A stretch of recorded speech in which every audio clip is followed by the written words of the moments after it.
Hi everyone, welcome to @अमन पोहानिया। स्वागत है आप सभी का इस प्यारे से यूट्यूब चैनल पर। उम्मीद करता हूं दोस्तों आप सभी स्वस्थ होंगे, सीखने में व्यस्त होंगे।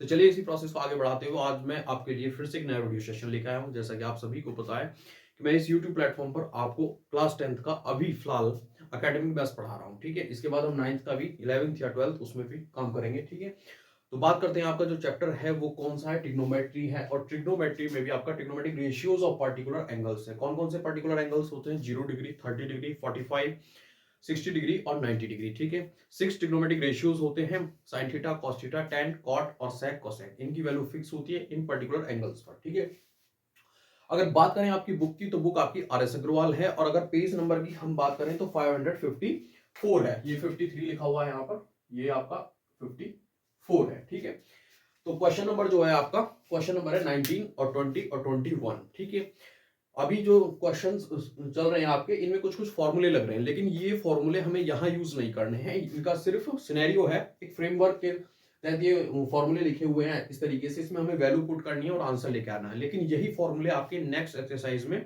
नेक्स्ट से नेक्स्ट वाली एक्सरसाइज में आपके काफी अच्छे इनके ऊपर क्वेश्चंस हैं, वो हम वहां पर करेंगे। तो यहाँ पर सिर्फ इन फॉर्मूले में हमें वैल्यू पुट करनी है। ठीक है, तो चलिए बिना किसी देरी के क्वेश्चन नंबर 19 को देखते हैं। 19 में कह रहा है, using the formula sine A equal to under root 1 minus cos 2a upon 2 दे रखा है। तो ये जो फॉर्मूला है आपका, ये cos 2 थीटा या cos 2a equal to 1 minus 2 sine square theta, ये साइन स्क्वायर a का फॉर्मूला है। ठीक है, लेकिन इसको साइन ए इजकल टू करके लिखा हुआ है। ठीक है, तो यहां पर हमें क्या करना है, find the value of sine 30 degree it being given that cos theta.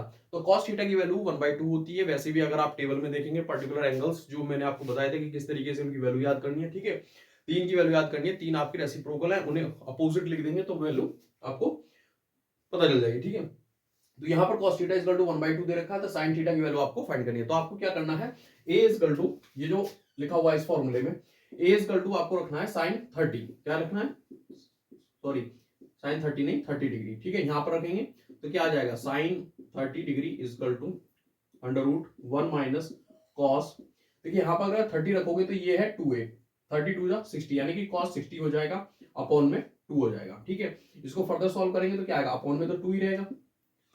cos 60 का मान क्या होता है, 1/2 होता है, यहाँ पर रखेंगे।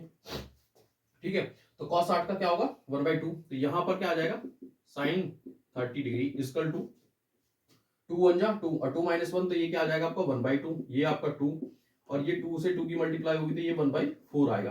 अंडरूट से बाहर जब वैल्यू आती है तो ये आपकी 1 आएगी, और ये 2 2 जा 4, ये आपका 2 आएगा। तो यानी कि sin 30 डिग्री क्या आ गया आपका 1/2। और वैसे भी जो अगर आप टेबल में देखेंगे तो sin 30 डिग्री 1/2 ही होता है। तो इस तरीके से हमने एंगल पुट किया, जो वैल्यू गिवन थी sin cos 60 degree equal to 1/2, ये वैल्यू हमने इसमें रखी, और हमें a इक्वल टू 30 डिग्री रखने पर sin 30 डिग्री की वैल्यू निकल के आ गई। ठीक है, तो वैसे भी ये प्रूफ है, अगर आप टेबल में देखेंगे sin 30 डिग्री इक्वल टू 1/2 होता है। ठीक है, तो चलिए फिर बिना किसी देरी के क्वेश्चन नंबर 20 की तरफ चलते हैं। क्वेश्चन 20 थोड़ा अलग है, 20 और 21 सेम ही है। ठीक है, तो देखेंगे इन द एडजॉइनिंग फिगर, यानी कि ये फिगर गिवन है आपको, triangle ABC is a right angled triangle in which angle B, यानी कि बी आपका 90 डिग्री है, बी आपका 90 डिग्री है, और ए आपका 30 डिग्री है, और ए सी इजकल टू 20 सेंटीमीटर है। ठीक है, यानी कि हाइपोटेनियस आपको गिवन है, बेस नहीं पता है, ना ही परपेंडिकुलर पता है, बस दो एंगल पता है, ये आपका 30 है, ये कितना आपका 90 डिग्री है। ठीक है,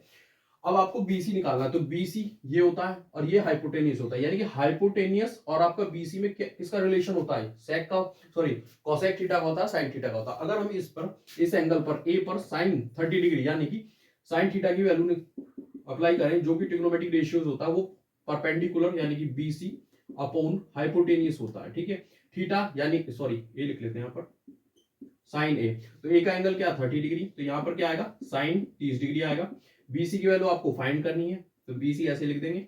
एसी की वैल्यू आपको पता है, हाइपोटेनियस 20 होता है, साइन 30 डिग्री 1/2 हो जाएगा, बीसी अपॉन 20 हो जाएगा, 2 1 जा 2, 2 से ये 10 टाइम कटेगा, क्रॉस मल्टीप्लाई करेंगे तो बीसी इक्वल टू आपका 10 सेंटीमीटर आ जाएगा, यानी कि परपेंडिकुलर आपका क्या आ गया 10 सेंटीमीटर। ठीक है, तो फर्स्ट पार्ट आपने फाइंड कर लिया। ठीक है, सेकंड पार्ट की तरफ चलेंगे, ए बी।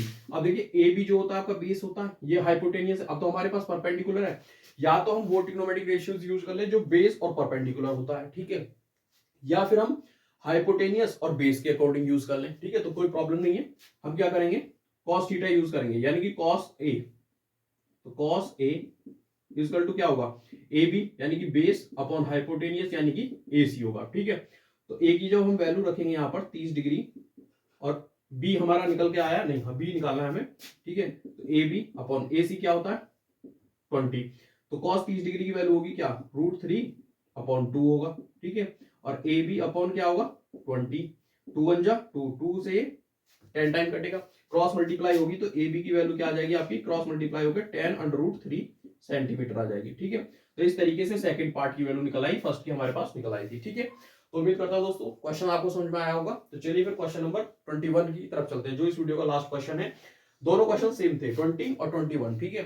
21 में क्या कह रहा है, in the adjoining figure triangle ABC is right angle at B, B पर क्या है राइट एंगल यानी कि 90 डिग्री है, एंगल ए आपका 30 डिग्री दे रखा है, फाइंड करना है आपको ए बी और ए सी, और बी सी की वैल्यू आपको दे रखी है क्या 6 सेंटीमीटर दे रखी है, ठीक है। तो देखिए हमें क्या निकालना है, ए बी निकालना, तो ए बी बेस होता है, ये परपेंडिकुलर होता है, यानी कि ऐसा ट्रिग्नोमेट्रिक रेशियोज यूज हमें करना है जिसमें बेस हो और परपेंडिकुलर हो, तो tan थीटा है और cot थीटा है, तो tan थीटा यानी कि tan a इक्वल टू अगर हम यहाँ अप्लाई करते हैं तो क्या आएगा, परपेंडिकुलर यानी कि BC अपॉन AB आएगा, tan a एंगल a की वैल्यू रखेंगे तो tan क्या आ जाएगा भाई 30 डिग्री आ जाएगा, ठीक है।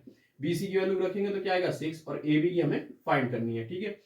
tan 30 डिग्री की वैल्यू कितनी होती है 1/√3 होती है, 6 अपॉन AB हो जाएगा, कुछ भी कैंसिल नहीं हो रहा, सिर्फ क्रॉस मल्टीप्लाई करेंगे तो ए बी की वैल्यू क्या आ जाएगी आपकी 6√3 आ जाएगी, ठीक है। तो पार्ट 1 तो हमने फाइंड कर लिया, फर्स्ट में ए बी की वैल्यू निकालनी थी, ए बी की आ गई 6√3 वैल्यू आ गई, ठीक है। अब हमें क्या करना है, ए सी की वैल्यू फाइंड करनी है, तो ए सी क्या है आपका हाइपोटेनियस है। अगर जो गिवन है परपेंडिकुलर BC 6 सेंटीमीटर यानी कि परपेंडिकुलर और हाइपोटेनियस में अगर हम रिलेशन देखें तो किसका रिलेशन होता है, कोसेक थीटा का होता है और साइन थीटा का होता है। तो हम क्या लगाएंगे यहाँ पर साइन ही लगा देते हैं, क्योंकि एंगल ए है और ये एंगल ए की जगह 30 डिग्री है, तो साइन ए जब हम अप्लाई करेंगे तो क्या आएगा परपेंडिकुलर यानी कि BC अपॉन AC, ठीक है। तो ए की जगह वैल्यू रखेंगे तो क्या आएगा साइन 30 डिग्री आ जाएगा, ठीक है। BC की वैल्यू रखेंगे 6, AC की हमें निकालनी है, तो ये क्या हो जाएगा साइन 30 डिग्री 1/2 हो जाएगा, 6 अपॉन AC आ जाएगा, कुछ नहीं कैंसिल होगा, क्रॉस मल्टीप्लाई होगी तो क्या आ जाएगा 6 2 12 यानी कि AC इक्वल टू आ जाएगा 12 सेंटीमीटर। तो यहां से हमें सेकंड पार्ट में एसी निकालना था, तो एसी की वैल्यू आ जाएगी 12 सेंटीमीटर। तो दोस्तों क्वेश्चन नंबर 20 और 21 एक जैसे थे। उम्मीद करता हूं आपको वीडियो पसंद आया होगा, पसंद आया तो लाइक करें, शेयर करें, कमेंट करें और चैनल को जरूर सब्सक्राइब करें। Thank you for watching.